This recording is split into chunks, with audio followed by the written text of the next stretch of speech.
எப்படியோ மாமா வீட்டுக்கு கொண்டு வந்து சேர்த்தாச்சு. இப்பதான் எனக்கு நிம்மதியா இருக்கு. ஆனா அப்பா யார்கிட்டயும் பேசவே இல்லையே கபிலன். அப்பா இப்படி இருந்து நான் பார்த்ததே இல்ல. எனக்கு ரொம்ப கவலையா இருக்கு கபிலன்.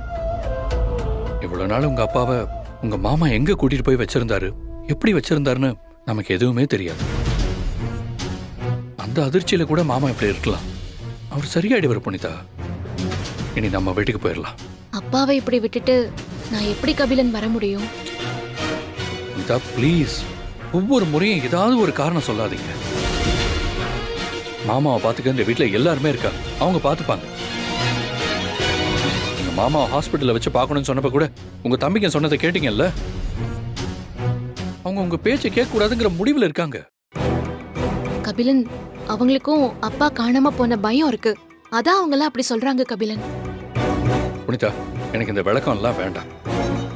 நம்ம வீட்டுக்கு கிளம்பலாம். கபிலன், நான் வரமாட்டேன்னு சொல்லவே இல்லையே. அப்பா கண்ணு திறந்து ஒரு வார்த்தை பேசட்டும், நம்ம கிளம்பிடலாங்க. அங்க பாருங்க, நான் லக்கேஜ்லாம் கூட பேக் பண்ணி வச்சிருக்கேன். உங்களை என்ன சொல்றதுன்னு நிஜமாவே தெரியல புனிதா. இங்க இருந்தா ஏதாவது ஒரு வகையில உங்க தம்பிங்க உங்களை காயப்படுத்துறதும், நடக்கிற எல்லாத்துக்கும் நீங்க தான் காரணம்னு சொல்றதும் எனக்கு ரொம்ப கஷ்டமா இருக்கு. கபிலன், உங்களை என்னால சரியா புரிஞ்சுக்க முடியுது கபிலன். உங்க நிலைமையும் என் நிலைமையும் ஒண்ணுதான். கொஞ்சம் பொறுத்துக்கோங்க கபிலன், அதுக்கப்புறமா கிளம்பிடலாம்.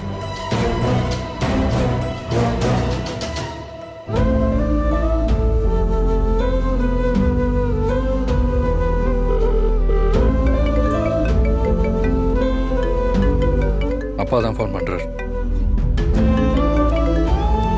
ஹலோ அப்பா. கபிலன், என்னப்பா ரெஜிஸ்ட்ரேஷனுக்கு போயிட்டு வந்து ஃபோன் பண்றேன்னு சொன்ன?